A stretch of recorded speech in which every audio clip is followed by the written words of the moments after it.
Is pressuring a family to withdraw nutrition or ventilation while the patient is alert and wanting to leave be considered a violation of care standards?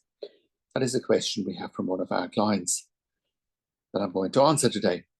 My name is Patrick Hutzel from intensivecarehotline.com, and this is another quick tip for families in intensive care. So the question that we have from one of our clients is pressuring a family in intensive care to withdraw nutrition or ventilation while the patient is alert and wanting to leave considered a violation of care standards? In short, before I go into much detail, the answer is, of course, pressuring a family to withdraw nutrition or ventilation in intensive care while the patient is alert, conscious, and expresses a will to live would almost be certainly considered a violation of ethical and medical care standards in most jurisdictions. And here is why. Number one is patient autonomy, of course. If the patient is alert and has the capacity to make medical decisions, their wishes must be respected. Forcing or pressuring withdrawal of life-sustaining treatment against their will would be a violation of informed consent laws and patients' rights. Number two, ethical standards.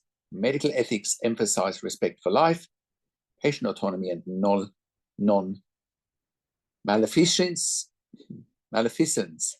Do no harm. Pressuring for withdrawal in such a case goes against all three principles.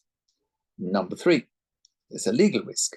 Such pressure could expose providers and institutions to legal liability, including claims of medical malpractice, discrimination against disabled persons, or even wrongful death if the patient dies as a result. Number four, professional guidelines. Most professional medical associations provide clear guidance that care decisions need to be based on the patient's values and wishes, especially when the patient is capable of decision making. So here are solutions to if you are facing a situation like that. If you are someone you know is facing this situation, it does definitely helps to document everything.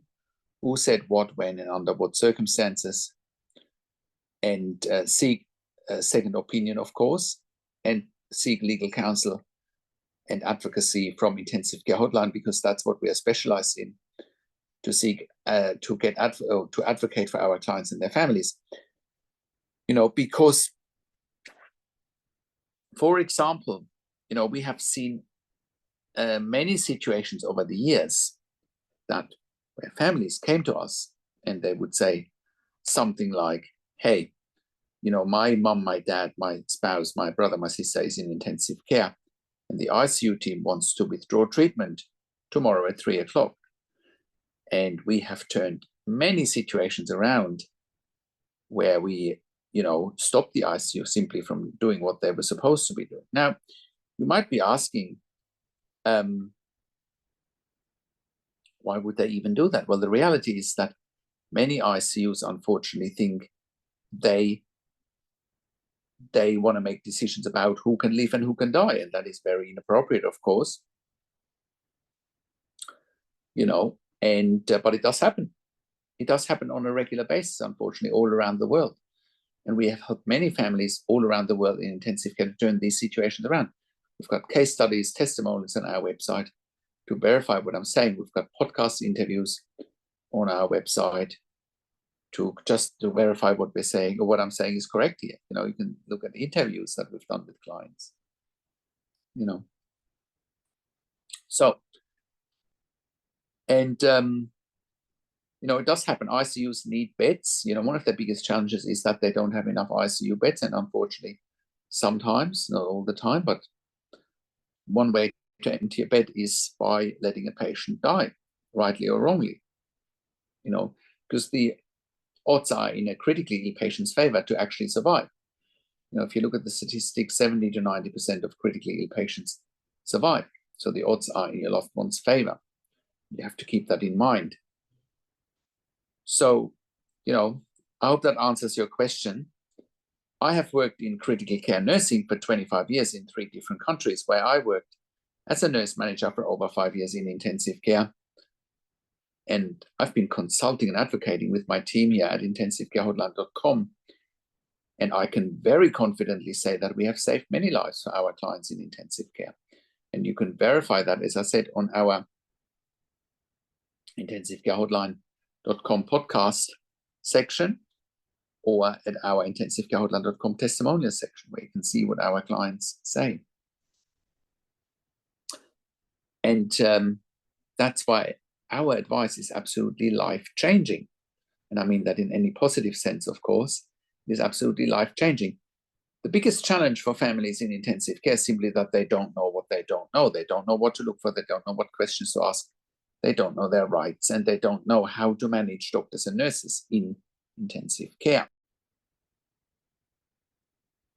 And you can join a growing number of clients and families that we have helped over the years. We've helped hundreds and hundreds of clients and members over the years to improve their lives instantly when they have a loved one critically in intensive care, by making sure that our clients make informed decisions, they have peace of mind, control, power and influence, making sure their loved ones get best care and treatment always. That's why I do one-on-one consulting and advocacy over the phone, Zoom, Skype, WhatsApp, whichever medium works best for you, and I talk to you and your families directly.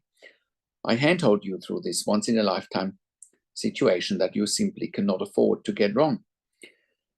I also talk to doctors and nurses directly with you or on your behalf, or I'll set you up with the right questions to ask, because I ask all the questions that you haven't even considered asking but must be asked when you have a loved one critically ill in intensive care.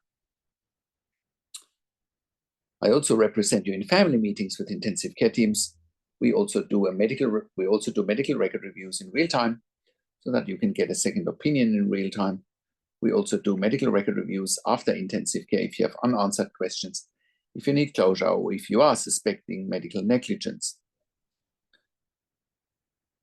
We also have a membership for families of critically ill patients in intensive care, and you can become a member if you go to intensivecarehotline.com.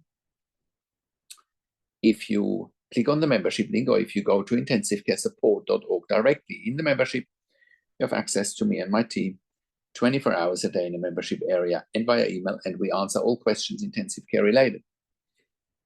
You also get exclusive access to 21 ebooks and 21 videos that I've personally written and recorded for our members, and all of that will help you to make informed decisions, have peace of mind, control, power and influence, making sure your loved one gets best care and treatment always. And all of that you get at intensivecarehotline.com. Call us on one of the numbers on the top of our website, or simply send us an email to support@intensivecarehotline.com with your question. And if you like my videos, subscribe to my YouTube channel for regular updates for families in intensive care. Click the like button, click the notification bell, share this video with your friends and families, and comment below what you want to see next, what questions and insights you have from this video. I also do a weekly YouTube live where I answer your questions live on a show. And you will get notification for the YouTube live if you are a subscriber to my YouTube channel, or if you are a subscriber to my intensivecarehotline.com email newsletter at intensivecarehotline.com. Thank you so much for watching. This is Patrick Hutzel from intensivecarehotline.com, and I will talk to you in a few days. Take care for now.